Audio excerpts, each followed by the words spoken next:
Tšauki, siin mina, Miss Karine ja täna ma teen siis smuutit. Kõigepealt ma panen blenderisse tumedad banaanid.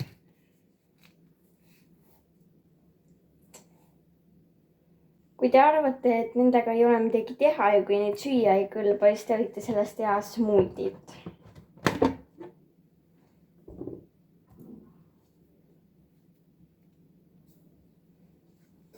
Nüüd ma panen blenderisse teise banaani.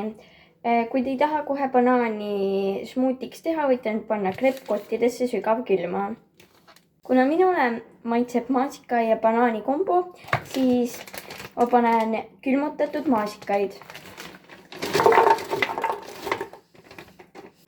Ja nüüd panen siis uunamahla ka peale. Nüüd panete mahla nii palju, kui te ise arvate, et on vaja. Aga kui te panete vähem ja kui see tuleb paksem, see võib tulla nagu sorbetijäätis. Lõpuks paneme kaane peale ja blenderi tööle.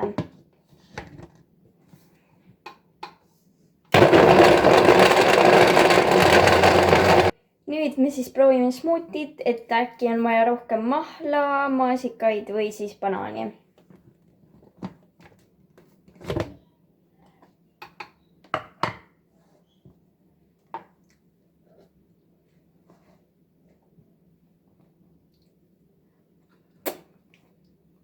Minu arust on see väga hea ja niimoodi võite siis seda lasta umbes 1,5 minutit.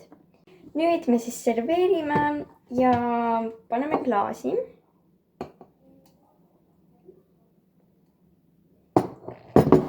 Mina kasutan Billi roostkõrsi.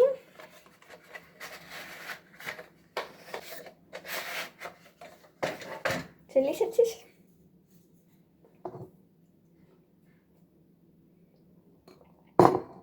Bon appétit!